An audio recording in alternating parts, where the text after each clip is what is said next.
नमस्कार मित्रों, आज की अपने इस वीडियो में हम गांधी जी की कैसे हत्या हुई, उनकी मृत्यु कैसे हुई, उसकी पूरी कहानी के बारे में देखेंगे।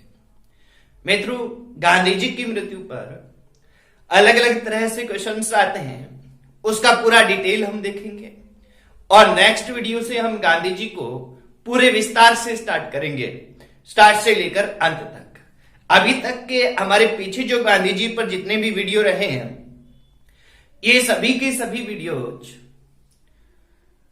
क्या है कि हमने सभी प्रतियोगी परीक्षाओं में, चाहे वो एसएससी हो, एलडीसी हो या अन्य जहां भी हिस्ट्री जीके के रूप में आती है, वहां इसके क्वेश्चंस जो पूछे गए हैं उन पर बेस्ड हमने क्या है कि ये वीडियो जो बनाए पीछे वाले। हालांकि इसमें आंदोलन हमने नहीं देखे, पर अपने क्या है कि विस्तार से अब आगे की वीडियो से देखेंगे, आज वाले को छोड़कर आगे वाले से।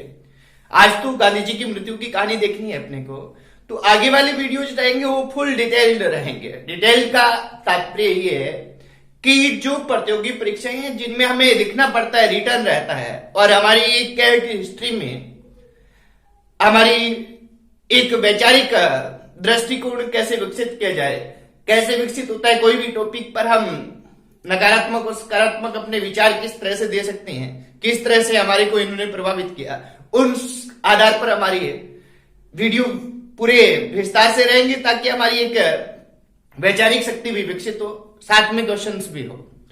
तो मित्रों, आज हम देखते हैं महात्मा गांधी की हत्या की पूरी कहानी, महात्मा गांधी की मृत्यु की पूरी कहानी। तो महात्मा गांधी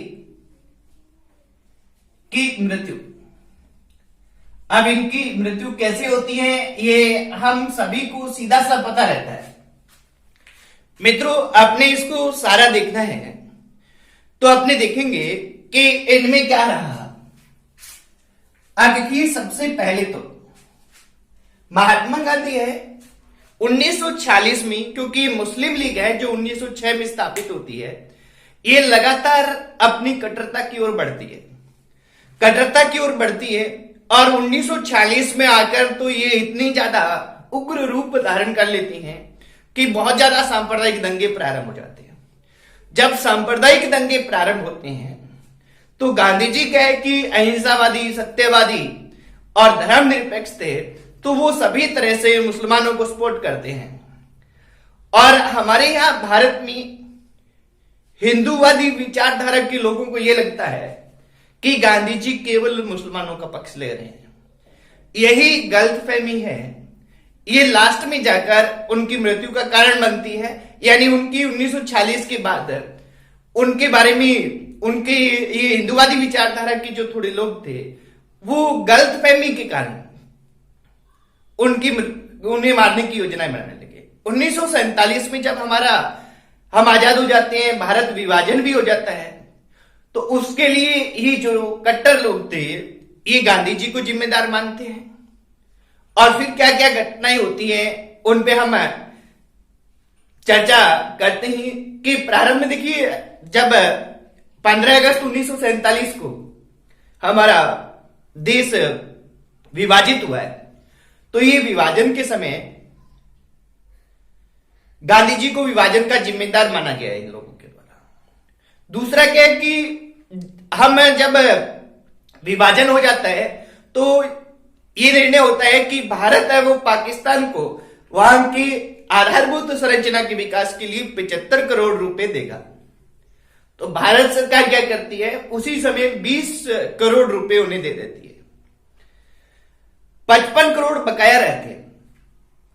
इसी बीच में क्या होता है कि हमारा, जैसे हमें पता है कि जम्मू कश्मीर में पाकिस्तान की कबीलाइयों द्वारा आक्रमण कर दिया जाता है, यानी हम ये कहते हैं कि पाकिस्तान द्वारा आक्रमण कर दिया जाता है, तो भारत सरकार बचे हुए 55 करोड़ देने से मना कर देती है कि आप हमारे पे आक्रमण कर रहे हो। अब गांधी जी अब पाकिस्तान को 55 करोड़ न देने का अत्यधिक विरोध करते हैं, और जब सरकार नहीं मानती तो गांधी जी अनशन पर बैठ जाते हैं दिल्ली में। और गांधी जी अनशन पर बैठे हैं। तो अनशन पर बैठने के कारण सरकार को झुकना पड़ता है और सरकार ये मानती है कि क्या करना पड़ेगा, हम 55 करोड़ पाकिस्तान को दे देंगे। एक तो ये है, अनशन पर बैठने के बाद अन्य गांधी जी की कुछ शर्तें थी जो कट्टर हिंदूवादी लोगों को यह लगा कि गांधी जी पूरी तरह से मुस्लिम पक्ष में है, जैसे कि पाकिस्तान से आए हिंदू लोग जो शरणार्थी के रूप में पाकिस्तान से अपने यहां आए थे, वो बहुत सी मस्जिदों में और मुख्यतः दिल्ली में जामा मस्जिद में इकट्ठे हो रखे थे। मस्जिद जहां भी थी वहां उन्होंने शरण ली थी, क्योंकि मुसलमान पाकिस्तान की ओर जा रहे थे और हिंदू इधर आ रहे थे, उनके लिए रहने का कोई जगह नहीं थी। तो गांधी जी ने भी अनशन के टाइम ये शर्त भी रखी थी अनिवार्य तौर पर कि जो ये मस्जिदें हैं यहां से हिंदुओं को निकाला जाए। मित्रों, ये जो कहानी होती है ये अत्यधिक ठंड में, सर्दी के टाइम होती है, जब दिसंबर जनवरी की ठंड पड़ रही होती है। तो गांधी जी की ये बात भी माननी पड़ती है, कारण कि वो अनशन करते हैं और देश के सर्वमान्य नेता रहे हैं, सरकार को झुकना पड़ता है। तो हिंदू लोग भी बेघर हो जाते हैं। गांधी जी का निवास स्थान इस समय आजादी के बाद दिल्ली में बिरला भवन था, नई दिल्ली में, और बिरला भवन पर ये मस्जिद से निकाले गए हिंदू नारे भी लगाते हैं। पर गांधी जी उनके पुनर्वास के लिए कोई ज्यादा विशेष बोलते नहीं है। इससे ये हिंदूवादी जो विचारधारा के लोग थे ये और ज्यादा उग्र हो जाते हैं। अब गांधी जी की जो मारने की योजना है मुख्यतः ये पुणे में बनी है, पूना अथवा पुणे। पुणे है, ये हिंदू महासभा का प्रमुख केंद्र था। अब पुणे में इसकी योजना बनती है और जब योजना बनती है तो मित्रों क्या होता है कि यहां मुख्यतः गांधी जी को जो गोली मारने का काम दिया जाता है वो किसको दिया जाता है? वो दिया जाता है दिगंबर बड़गे को। मित्रों यहां थोड़ा सा ध्यान रखेंगे कि पुणे में गांधी जी की मृत्यु की योजना बनी और पुणे में जब गांधी जी की मारने की योजना बनी है तो यहां क्या है कि दो व्यक्तियों को मुख्यतः चिन्हित किया गया है। एक व्यक्ति तो था दिगंबर बड़गे और दूसरा व्यक्ति था, वो था मदनलाल पाहवा। मदनलाल पाहवा, मित्रों ये मदनलाल जो पाहवा है ये पाकिस्तान से आया हुआ हिंदू शरणार्थी था। ये पंजाबी था, पाकिस्तान में पंजाब प्रांत में ये रहता था और वहां से अब विभाजन के दौरान आया था, तो इसने विभाजन के बहुत से दंश झेले थे। तो यहां क्या किया गया कि गांधी जी को गोली मारने की जिम्मेदारी है वो दिगंबर बड़गे को दी गई और मदनलाल पाहवा को ये कहा गया कि आप क्या है एक ग्रेनेड या ये कहते बम, छोटा बम, ग्रेनेड यानी बम फेंकेंगे वहां पर, कहां पर, जहां बिरला मंदिर सभागार में गांधी जी प्रार्थना सभा करते थे। और जैसे ही ये पहले बम फेंकेंगे और जैसे ही ये बम फेंकेंगे तो वहां भगदड़ मचेगी और भगदड़ मचेगी तो उसी समय लोग तो इधर उधर होंगे और दिगंबर बड़गे गांधी जी को गोली मार देगा। ये इनकी योजना बनी। जब ये मित्रों जाते हैं दिगंबर बड़गे और मदनलाल पाहवा, तो ये बिरला मंदिर, सॉरी बिरला जो भवन है, इस बिरला भवन के मुख्य द्वार पर जब जाते हैं तो यहां एक सिपाही था छोटू राम। छोटू राम सिपाही है, वो तैनात है किसके लिए? ये तैनात था, जांच कर रहा था उन लोगों की, क्योंकि ऐसी संभावनाएं बन रही थी, भारत सरकार के पास गुप्त सूचनाएं थी कि गांधी जी के जीवन को खतरा है। तो छोटू राम को इन्होंने रिश्वत देकर अंदर जाने का प्रयास किया, परंतु जब छोटू राम को संदेह हुआ और उसने जाने नहीं दिया तो ये दिगंबर बड़गे हैं, ये अब इसके पास इन्होंने बंदूक ले रखी थी और ये बंदूक और अन्य सामान है वो बाहर ही छोड़कर अंदर आ गया। यानी जिसको गोली मारनी थी वो बंदूक लेकर अंदर नहीं पहुंचा। मदन लाल पाहवा है ये बम ले जाती है अंदर और बम फेंकते हैं। ये घटना मित्रों ध्यान रखनी है कब की है, 20 जनवरी 1948 की है। 20 जनवरी 1948 को ये घटना होती है। इस घटना में हालांकि इनके साथ नाथूराम गोडसे, नारायण आप्टे और अन्य साथी भी है, विष्णु रामचंद्र करकरे, ये सभी साथी है। अपने नाम देखेंगे अभी इनके हत्याकांड में कौन सम्मिलित थे। 8 लोगों को नामजद किया गया था, तो ये लोग भी इसमें सम्मिलित है, पर मुख्य भूमिका इन 2 की है। अब यहां मदन लाल पाहवा है 20 जनवरी 1948 को जब सभागार में प्रार्थना स्थल पर महात्मा गांधी आते हैं तो बम फेंक देते हैं।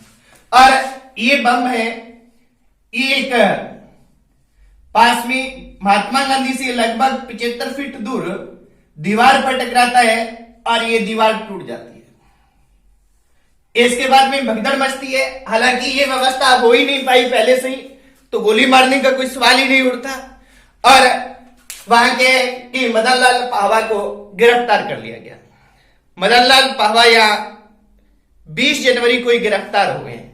अब यहां देखिए मित्रों, इस घटना में अपने को ध्यान क्या रखना है, ध्यान ये रखना है कि गांधी जी की हत्या का पहला जो प्रयास होता है वो बिड़ला भवन दिल्ली में ही होता है जहां उनकी हत्या की गई है।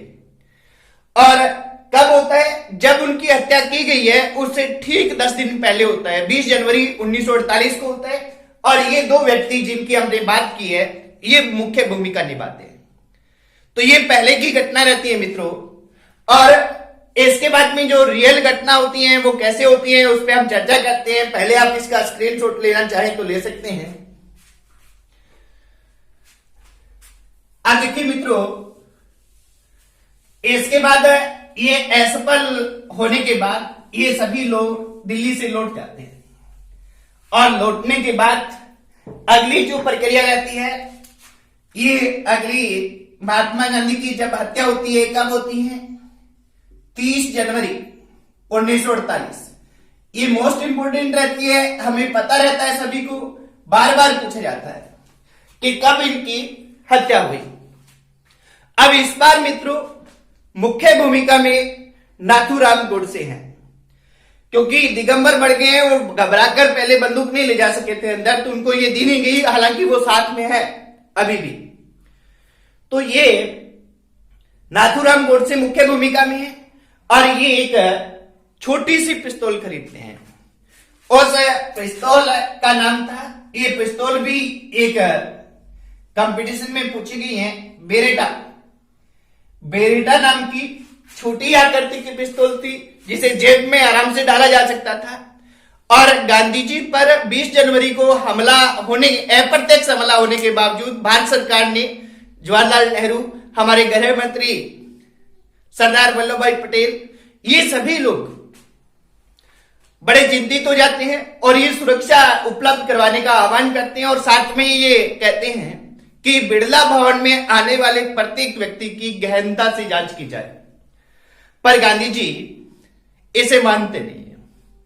गांधी जी कहते हैं ईश्वर जिसे मारेगा वो उसको कोई नहीं बचा सकता और ऐसे कोई नहीं मार सकता, तो मेरे यहां पुलिस की कोई आवश्यकता नहीं है।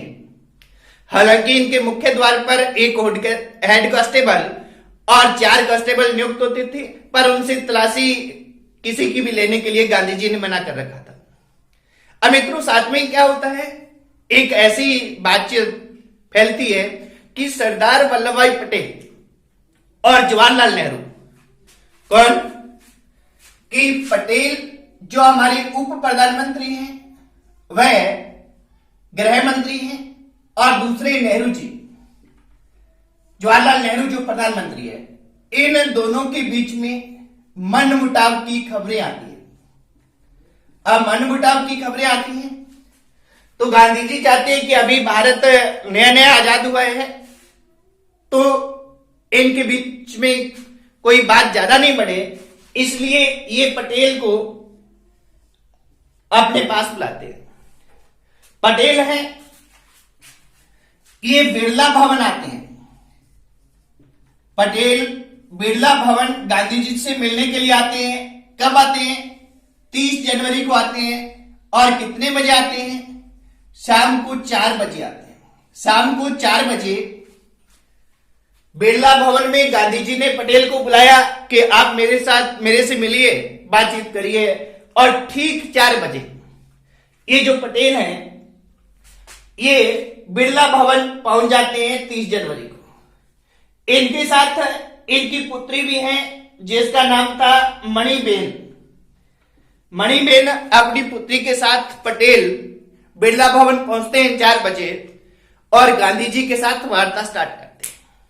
एक ऐसा क्वेश्चन भी एक बार आया है कि गांधी जी मृत्यु से पहले अंतिम बैठक किसके साथ की?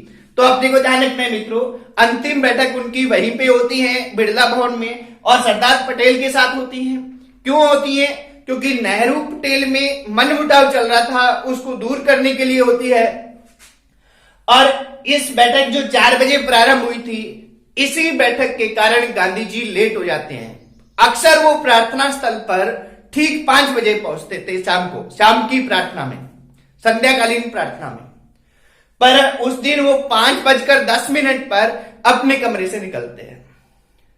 और 5:10 पर जब कमरे से निकले हैं तो एक तो आभा, एक साइड में आभा है और दूसरी साइड में मनुबेन, इन दोनों के कंधों पर हाथ रखकर ये निकलते हैं। ध्यान रखना मित्रों, जो आभा है वो गांधी जी के परपुत्र कन्हूभाई की पत्नी थी। कन्हूभाई गांधी जी के परपुत्र की पत्नी थी। मनुबेन है, ये गांधी जी की दूर के रिश्ते में पोती लगती थी।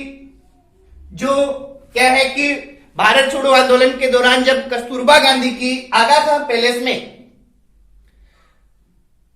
तबीयत खराब होती है तब आती है और उसके बाद लगातार मनुबेन है वो गांधी जी की सेवा में रहती है। और इस समय गांधी जी की निजी सचिव भी यही है।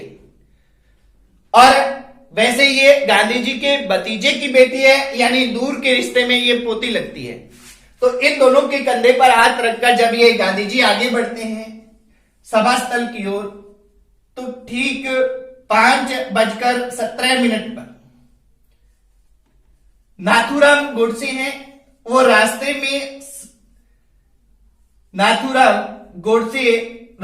में गांधी जी को मिलते हैं, गांधी जी को प्रणाम करते हैं, उनके पैर छूते हैं और पैर छूकर अपना बेरेटा पिस्तौल निकालते हैं और गांधी जी पर गोलियां दाग देते हैं। कितनी गोलियां दागी हैं?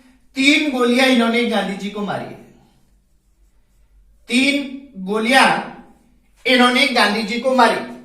मित्रों, यहां हमें यह ध्यान रखना है कि 3 गोलियों में 2 तो गांधी जी के शरीर को आर पार कर दी गई है और 1 गोली उनके शरीर में फंस गई है और गांधी जी की वहीं पर मृत्यु हो गई है।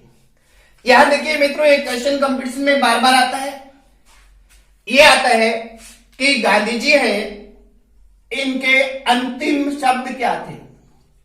तो मित्रों, इसका उत्तर है हमेशा ही जो पूछा गया है और आता है और इनका जो शमशान स्थल है उस पर भी लिखा हुआ है, राजघाट पर भी, हे राम, कि इनके अंतिम शब्द क्या थे?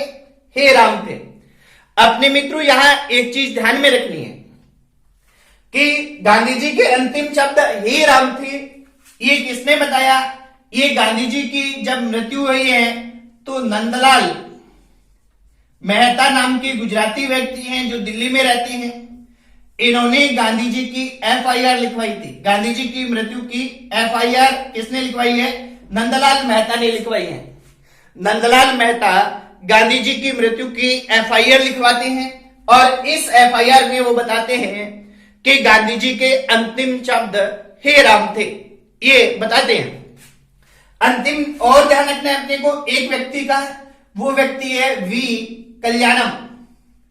मित्रों, यहां अपने ध्यान रखेंगे कि वी कल्याणम है, एक तो ये प्रसिद्ध स्वतंत्रता सेनानी रहे हैं और दूसरे ये गांधी जी के निजी सचिव भी रहे हैं, पहले थे। तो गांधी जी के निजी सचिव रह चुके वी कल्याणम है, ये कहते हैं कि गांधी जी के अंतिम शब्द कुछ भी नहीं थे, यानी गांधी जी कुछ बोले ही नहीं। ये कैसे कहते हैं, किस आधार पे कहते हैं? क्योंकि ये जब उन्हें गोली मारी जाती है और ये आबा और मनुबेन के कंधों पर हाथ रखकर निकलते हैं, तो इनके ठीक पीछे पीछे वी कल्याणम चल रहे थे। तो वी कल्याणम जो प्रत्यक्षदर्शी थे, इस घटना के समय बिल्कुल वहां ऊपर उपस्थित थे। उनके अनुसार गांधी जी ने कुछ भी नहीं कहा था। तो ये एफआईआर में ये कहा गया है, एफआईआर वाला पूछा जाता है, ये ध्यान रखेंगे। नंदलाल मेहता एफआईआर लिखवाते हैं, जबकि वी कल्याणम है जो निजी सचिव रह चुके हैं इनके, ये गांधी जी को कहते हैं भी इन्होंने कोई भी शब्द, अंतिम शब्द नहीं निकाले। तो इस तरह से गांधी जी की हत्या होती है मित्रों। और इस हत्या के बाद नाथूराम गोडसे है वो वही रुक जाता है और अपने हाथ खड़े कर लेता है और भीड़ उसको पकड़ लेती है, पीटती है और फिर जेल कर्मियों के हवाले कर देती है। अब मित्रों, ये जो मुकदमा है, जो एफआईआर है, ये जो एफआईआर लिखवाई है किसने? नंदलाल मेहता ने। इस एफआईआर में 8 व्यक्तियों के नाम है। ये 8 व्यक्ति कौन से हैं? एक तो है नाथूराम गोडसे, दूसरे व्यक्ति है नारायण आप्टे,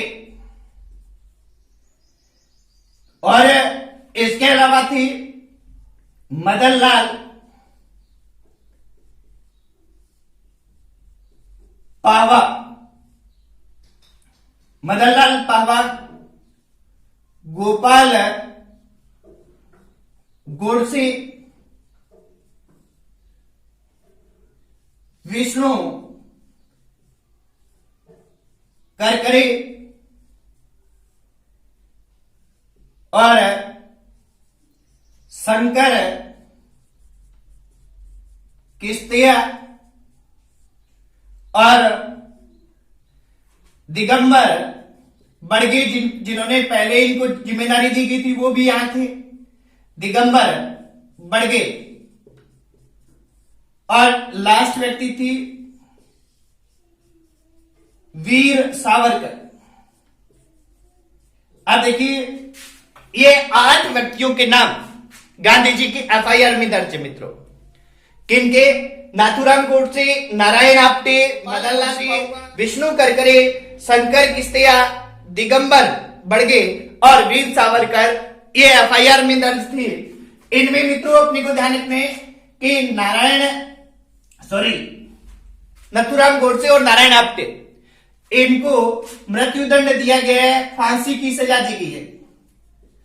इन दोनों को फांसी की सजा दी गई है और इनको फांसी दे दी गई। बात मदनलाल पावा, गोपाल गोडसे और विष्णु करकरे हैं, इनको आजीवन कारावास दिया गया, आजीवन कारावास दिया गया। मित्रों यह देखिए, ये एक मोस्ट इंपोर्टेंट, तो गांधी जी की हत्या के कारण फांसी किसको दी गई है, ये है।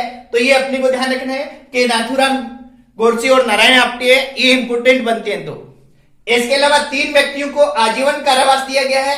इसमें मदनलाल पावा का तो ये बन सकता है कि जो एफआईआर में नामजद थे उनमें से किस व्यक्ति ने पहले गांधी जी पर हमला करने का, बम फेंक कर हमला करने का प्रयास किया था। तो बम फेंकने का प्रयास पावा ने किया था। और गोपाल गोडसे हैं, ये नाथूराम गोडसे के छोटे भाई थे। गोपाल गोडसे नाथूराम गोडसे के छोटे भाई थे। इसके बाद में शंकर किस्तिया, शंकर किस्तिया है, इन्होंने बाद में उच्च न्यायालय में